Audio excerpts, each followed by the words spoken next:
All right, so in our last screencast, we were basically continuing the process of digestion. We went from the stomach through the small intestine, and really we only got to this first foot or so of small intestine, the duodenum, because that is where the vast majority of digestion occurs. And we saw that there's enzymes released by the pancreas that help digest carbohydrates, lipids, and proteins, but that in order to digest lipids or fats, we need a little extra help, and that's where bile comes in. Bile produced by the liver and released by the gallbladder is used to help dissolve those fats in the watery digestive juices so that they can be digested. So yeah, kind of complicated, but hey, the body's complicated. So for physiology here, bringing us back to the small intestine, the duodenum completes digestion with help from those secretions from the accessory organs. That brings us to the jejunum and the ileum. In these parts, this is where the nutrients are actually absorbed into the bloodstream. So there's capillaries running along the bottom, or running through these cells, and so these broken down components of these macromolecules, the sugars, the amino acids from the proteins, and little breakdown products of the lipids, they are all absorbed into the bloodstream. And this is kind of an amazing feat because, again, you're basically absorbing that sandwich molecule by molecule.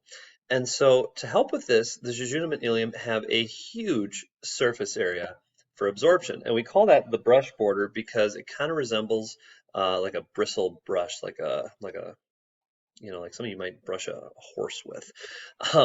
So if you look at the lining of the small intestine, you'll see there's these little bumps. Those little bumps on there are called the circular folds. And so that increases the surface area a little bit. But then if you zoom in on each circular fold, you'll see that there's additional bumps along the edges of those. Those are called the villi. And the villi further increase surface area, and you can see that at the bottom of the screen. And you can see that there's capillaries going into each villus right there to help absorb those nutrients. Now, if you zoom in on the villi even more, you'll find that the cells that make up those villi, they have little microscopic cellular extensions called microvilli. So even the cells themselves have this enormous surface area. So all told, the surface area of an intestinal tract is about a football field. It's huge, and you need that so that you can absorb all those nutrients. So at this point, the food has been broken down by the digestive system. We started the digestion of carbohydrates in the mouth, we started the digestion of proteins in the stomach, and we completed digestion of everything in the small intestine. And along the way, we got help from our salivary glands, from the acid from our stomach, from the bile from our liver, the pancreatic enzymes. So we've had help along the way. So So at this point, all the good stuff has been absorbed into the bloodstream. What's left is the waste and a whole bunch of liquid from all these additional secretions. We've been dumping all this extra stuff in there. And so at this point, we go to the large intestine, which is this structure right here. The anatomy of the large intestine, you can see there's this little, so here's where the small intestine attaches, and there's this little dead end pouch called the cecum. Attached to that is the appendix, and so you may have heard of the appendix needing to be removed. We'll talk about that in a moment. Then there's the ascending colon, because the food is kind of moving up, ascending. The transverse colon across, and the descending colon down. Then we have the sigmoid colon right here, and then the rectum, which carries the waste out. So it is in the large intestine that the waste is processed. The sigmoid colon, by the way, is where feces, when the feces kind of get to there, that's when you have that urge that you have to go to the bathroom. So you can just kind of picture a little poo in there. That's a nice little visual for you. That's what it looks like when you have to go to the bathroom. So what's going on in this large intestine? Well, first of all, it is home to a huge colony of bacteria. You'll notice that the human intestines have about 5 pounds of bacteria living inside of them. These feed on your undigested food and then produce some important things. They produce vitamins and help, break down food a little bit more. And, they can cause some problems. They can generate gas, they can generate stink, but they're helpful generally, and it's good that they're there. Um, The other thing that happens physiologically is it absorbs water from the undigestible food and packs the feces. So again, we've added all this liquid and all these secretions to the digestive tract. So in the large intestine, we sort of pull all that liquid back in. And as we pull the liquid back in, all that little bit of food debris kind of gets packed together into the familiar fecal matter for you. Um, and by the way, the fecal matter, the shape of that fecal matter, that kind of long, skinny tube shape, it's that shape because that is the tube of the large intestine where it's being packed. So that's kind of another interesting little thing you've never thought about, probably. At this point, we the undigestible waste that have been all packed together. We've recovered the nutrients, we've recovered all the water. Whatever's left is waste, and that is exited through the anus. That is the opening through which the feces exit. And note that the anus is surrounded by skeletal muscles. You may recall this entire digestive tract has been one long continuous tube of smooth muscle, which we have no control over. So these skeletal muscles at the end are what give us the control to determine when that fecal waste should be eliminated from the body. And without that ever important skeletal muscle, life would probably be a whole lot more interesting. So let's talk about a couple quick problems in the large intestine. One is appendicitis. So the appendix, remember, is this little pinky-like projection. It's on the right side of your body.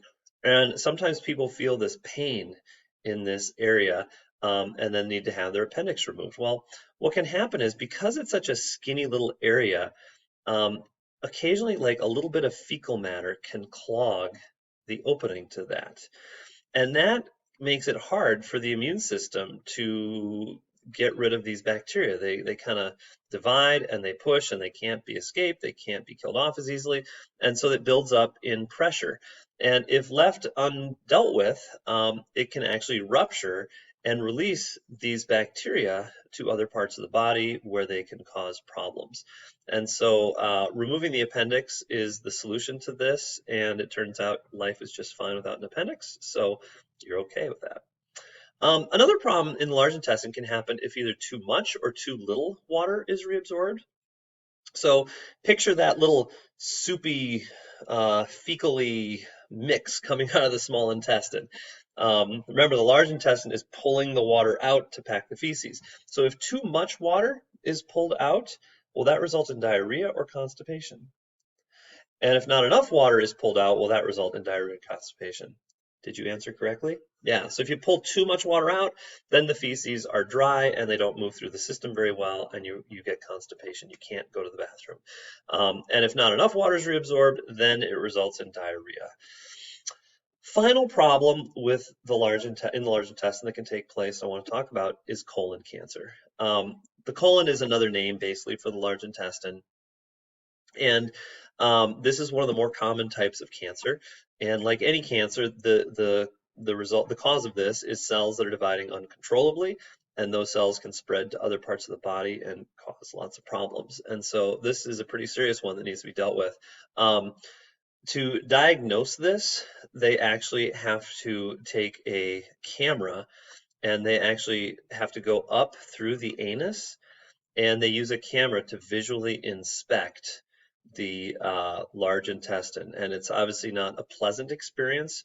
The worst part about it is the 24 hours preceding the operation, you have to drink this prescription whatever substance that causes you to very thoroughly cleanse out your colon. So you basically drink this slurry, and then you spend the next 24 hours on the toilet just defecating like crazy, so that you can clear it all out so that they can have a good clear view of everything and get a visual inspection. And so, if you have a parent who had colon cancer, it's recommended that you get a colonoscopy done that's this procedure, 10 years earlier than the age at which they were diagnosed. So I actually have another little video, I'll put it on Schoology, where I actually show you this tool, um, and tell you a little bit more about that. So feel free to check that out on Schoology as an optional bonus. So that's it for the digestive system. You're now ready to tackle the homework. What I will say, there's a couple practice questions in here, and the tricky thing about the digestive system is it gets so complicated. Like, where are carbs digested? Where are lipids digested? Where are proteins digested? Where do the enzymes come from? Is it, the stomach producing the pepsin, but then the small intestine gets its enzymes from the pancreas? Then you got the bile and the acid that kind of help out. There's a lot of little fine details that are kind of tricky to keep tabs on. So pay attention to those. And, this table was kind of my effort to try and help you clarify that. So, couple final things. Feel free to click that video if you'd like.